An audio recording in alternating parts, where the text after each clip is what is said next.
Online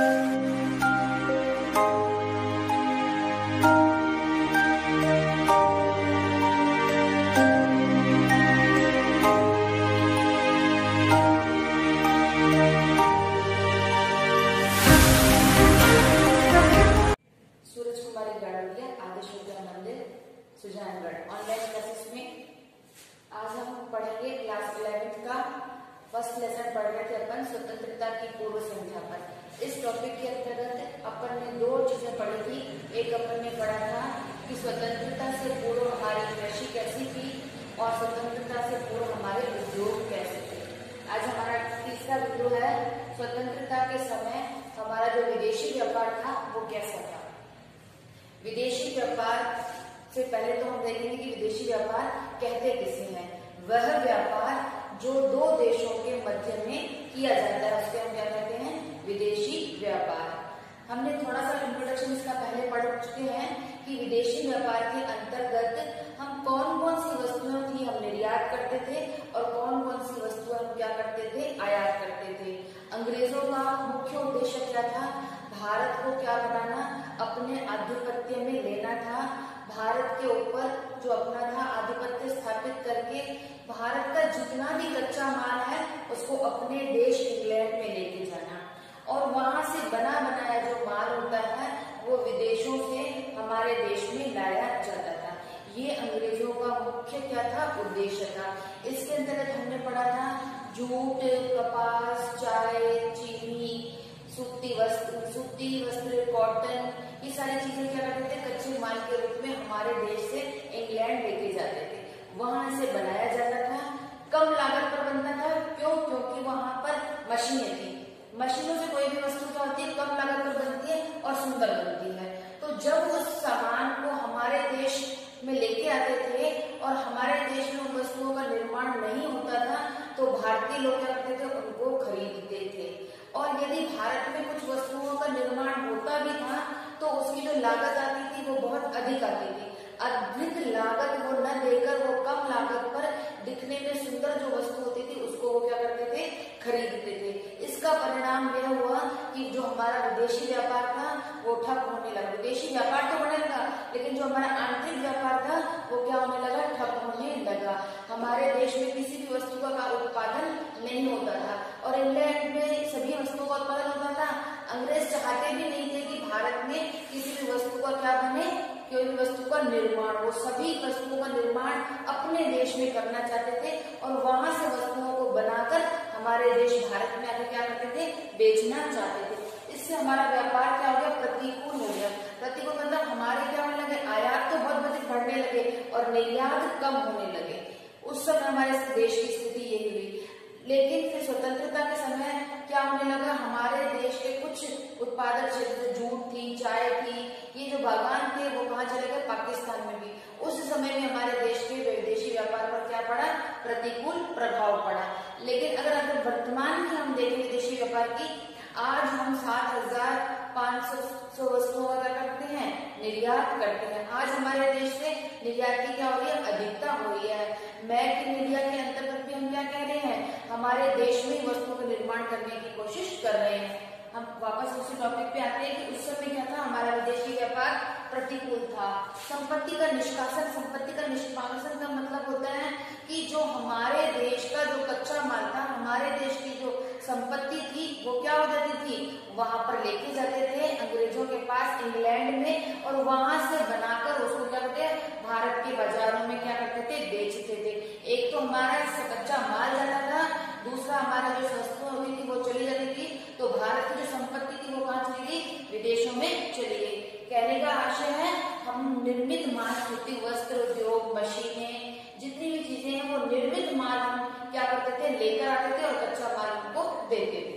यह था हमारा स्वतंत्रता के समय हमारे व्यापार, विदेशी व्यापार की कैसी स्थिति थी।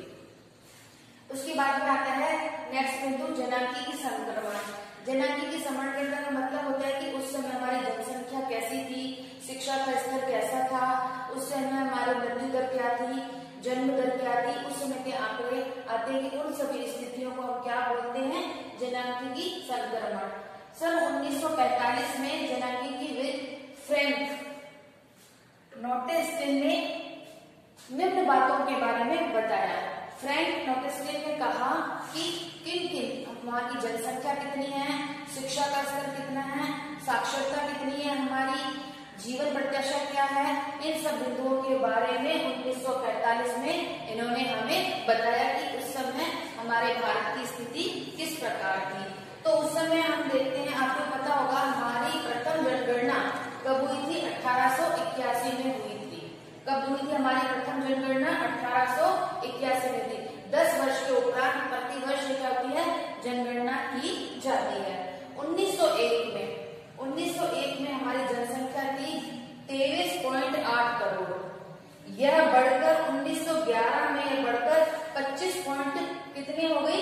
2 करोड़ हो गई। हम देख रहे हैं कि इन 10 वर्षों में हमारी 10.8 करोड़ से कहां पर पहुंच गई है?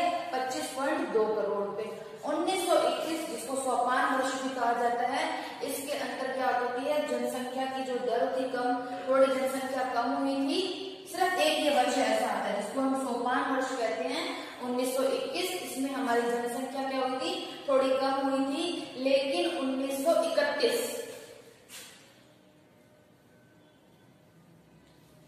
1931 के बाद लगातार आज तक हमारी जनसंख्या क्या हुई है? निरंतर बढ़ रही है।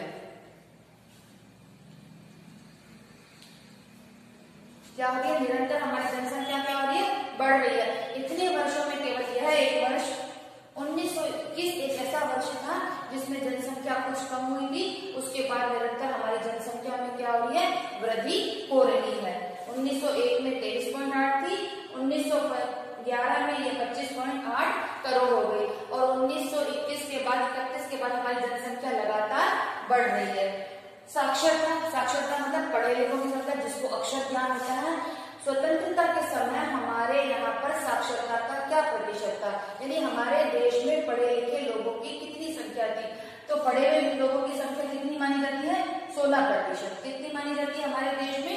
कि पूरी जनसंख्या का केवल जो 16% जो व्यक्ति थे वो केवल साक्षर थे। अब उसमें भी क्या था? केवल 7% ही केवल थे। महिला साक्षरता इससे भी कम थी।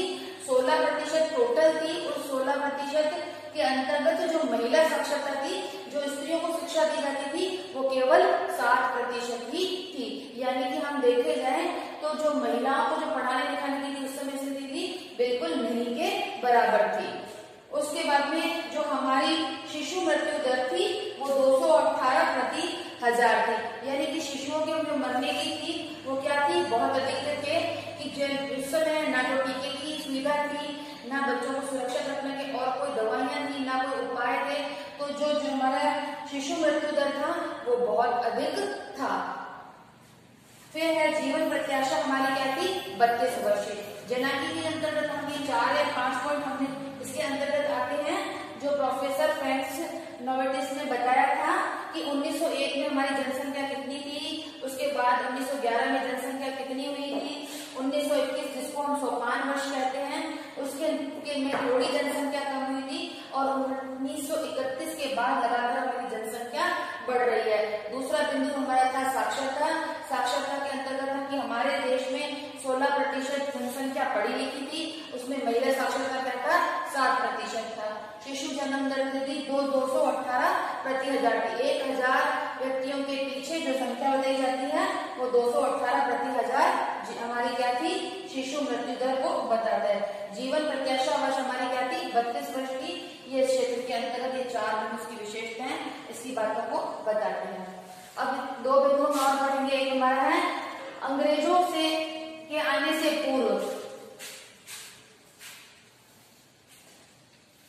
अंग्रेजों के आने से पहले हमारे देश की अर्थव्यवस्था, हमारी भारतीय अर्थव्यवस्था कैसी थी? अंग्रेजों के आने से पहले स्वतंत्र अर्थव्यवस्था हमारी क्या थी? अंग्रेजों के आने से पूर्व हमारे पर किसी का भी आधिपत्य नहीं था, किसी भी प्रकार का कोई दबाव नहीं था। जितना भी था हमारे देश की संपदा, हमारे देश के उद्योग, हमारे देश की कृषि, हमारे देश की साक्षरता, जितना भी था वो क्या था? स्वतंत्र था। किसी का भी अधिकार नहीं था। राजा महाराजाओं का समय था।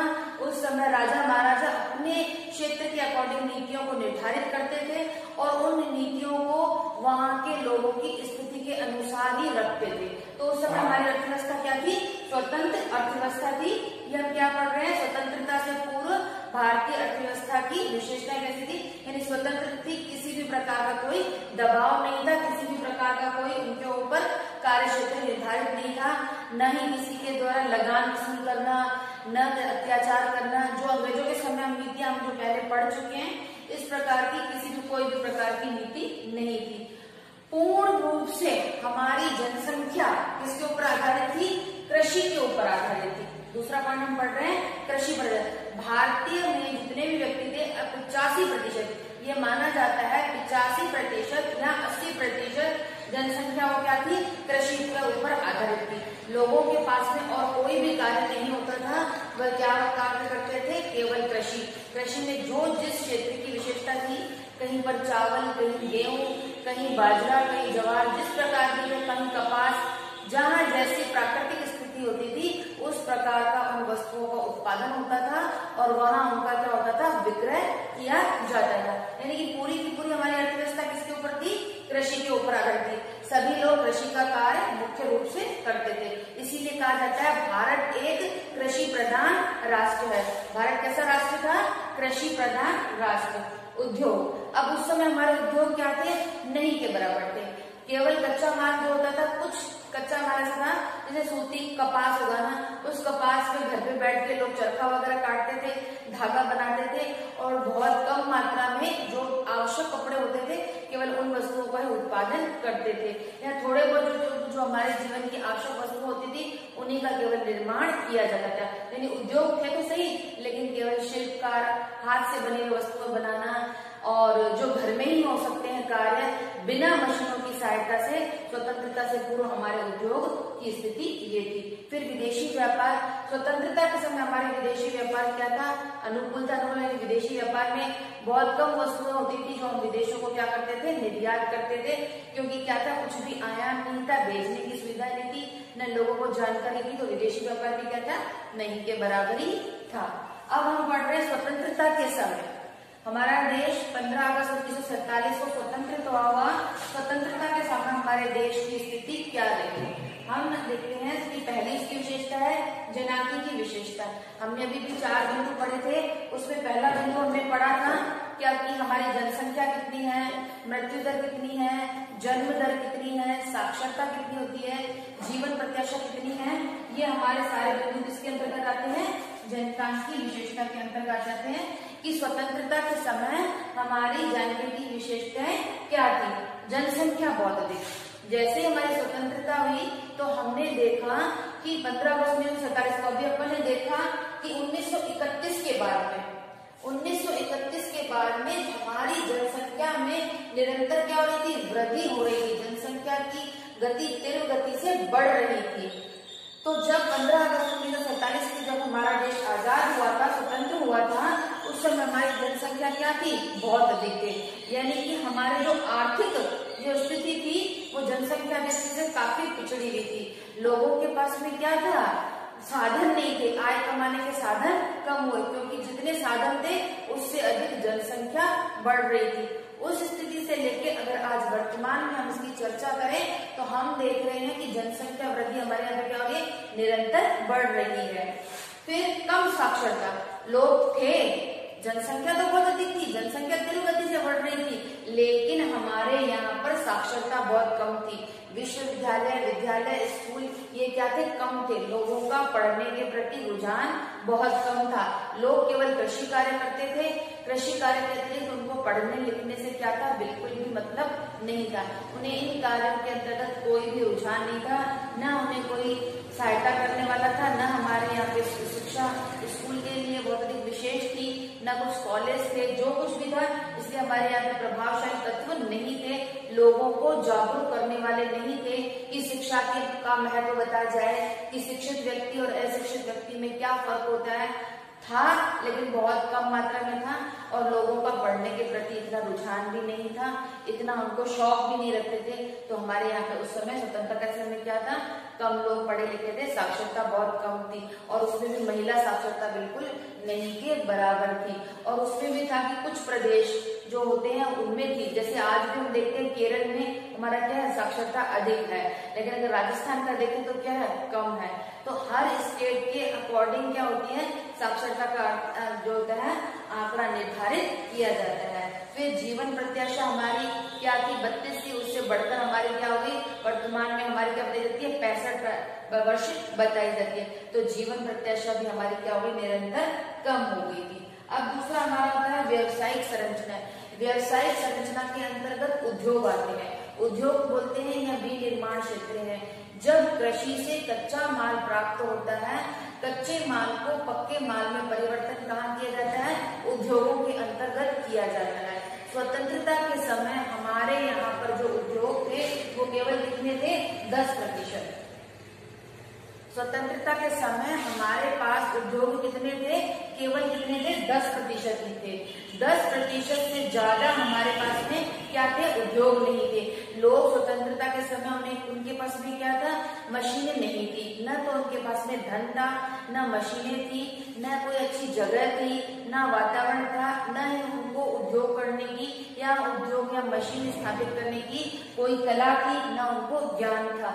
वो केवल घर में छोटे छोटे जैसे माचिस उद्योग हुआ, बीड़ी का उद्योग हुआ, जो कुटीर उद्योग, कपड़ों के ऊपर कपड़ों के ऊपर जो कार्य किया जाता है, अलीगढ़ का वर्क है या लखनऊ का वर्क है, ऐसे जो घर के अंदर कार्य किए जाते थे, हाथ से कार्य किए जाते थे, केवल वो ही उद्योग हमारे यहाँ पर क्या थे, स्वतंत्रता के समय में थे। स्वतंत्रता के समय में हमारे पास में इतनी पूंजी नहीं थी, हमारे देश में विभाजन हो गया था। हमारे देश का जो अच्छा कच्चा माल जैसे कपास हुआ, जूट हुआ, चावल हुआ, ये 3 क्षेत्र कहाँ चले गए थे, पाकिस्तान में चले गए थे। तो पाकिस्तान का क्या हुआ, ये 3 क्षेत्र जाने से क्या हुआ, हमारे यहाँ पर कच्चे माल की कमी होने लगी।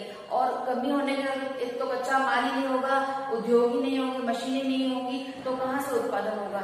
यानी कहने का आशय था कि स्वतंत्रता के समय हमारा जो व्यवसायिक था संरचना थी वो निम्न स्तर की थी। उसके बाद में आता है हमारा आधारिक संरचना। स्वतंत्रता के समय हमारी आधारिक संरचना में आता है रेल, जल, सड़क, डाक, तार, परिवहन कैसा था। अपन थोड़ा इसका इंट्रोडक्शन पढ़ चुके हैं। अंग्रेजों ने केवल, आपको पता है ये बात आप समझ चुके हो, अंग्रेजों ने केवल रेलों का निर्माण किया, लेकिन रेलों का निर्माण कहाँ किया, जहां से उनके देश ब्रिटेन के यहाँ से पर जाने के लिए कोई कार्य हो सकता था।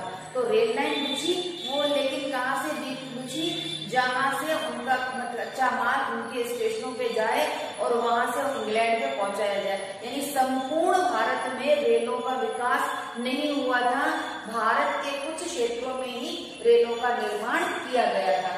जल परिवहन, आपको मैंने बताया था पिछली वीडियो में कि जल परिवहन के अंतर्गत क्या था हमारा, केवल उन्हीं बंदरगाहों का विकास किया गया था। सुएज नहर का निर्माण किया था, लाल सागर पर मैंने बताया, लाल सागर से सुएज नहर का निर्माण किया। उस नहर के निर्माण से क्या किया जाता है, भारत का जो माल था उस नहर के द्वारा कहाँ भेजा जाता था, विदेशों में भेजा जाता। अन्य क्षेत्रों में हम कहें कि हमारे यहाँ पे जल परिवहन का हो तो वह नहीं हुआ था। सड़कों का निर्माण भी कैसे हुआ था, केवल उन्हीं जगह पे सड़कों का निर्माण हुआ था जहाँ पर उनका कच्चा माल बंदरगाहों तक पहुंचा जाए, स्टेशनों तक पहुंचाया जाए। बाकी संपूर्ण भारत में सड़कें नहीं बिछी हुई थी, केवल मुख्य मुख्य मार्गों पर ही सड़कों का निर्माण हुआ था। परिवहन का भी साधन केवल वही थे, सरकारी जो परिवहन के साधन थे केवल उन्हीं क्षेत्रों का, उन्हीं कार्य क्षेत्रों का निर्माण हुआ था जिनसे केवल क्या किया जाए, अंग्रेजों का विकास होकर अंग्रेजों का माल कहाँ तक, बंदरगाहों तक या फिर स्टेशनों तक पहुंचाया जाए। ये हमारा था स्वतंत्रता के समय हमारे देश की भारतीय अर्थव्यवस्था की विशेषताएं कैसी थी, और स्वतंत्रता से पूर्व हमारे देश की भारतीय अर्थव्यवस्था पहले की और पश्चात की दोनों ही स्थितियों का आपसे पूछ लिया जाता है कि पहले कैसी थी और बाद में कैसी थी। आज हमने 3 या 4 बिंदु पढ़े। इस लेसन में 1-2 टॉपिक और है, फिर हमारा ये टॉपिक समाप्त हो जाएगा। आप इनको पढ़ना। इसमें कौन कौन से क्वेश्चन आते हैं, लगभग ये क्वेश्चन आपसे पूछ लिया जाता है कि स्वतंत्रता के समय हमारे देश की भारतीय अर्थव्यवस्था कैसी थी। इसके अंदर आपको यह बिंदु लिखने हैं। एक होता है, एक क्वेश्चन आता है हमेशा कि अंग्रेजों के दोहरे संदेश को बताइए क्या था उनका। तो इसमें ये था कि उनका दोहरा जो उद्देश्य था वो ये था कि भारत को क्या करना था, कच्चा माल भारत से ले जाकर विदेशों से उसको विनिर्मित करके भारत में लेकर आना, ये उसका दोहरा उद्देश्य था। इन सब पॉइंट्स को एक बार आप पढ़ना, दोहराना, याद करना। अगर कोई प्रॉब्लम होगी तो हम अगली क्लासेस में इसको डिस्कस करेंगे। बच्चों इसको लिख लो, राइट डाउन कर लो। थैंक यू बच्चों।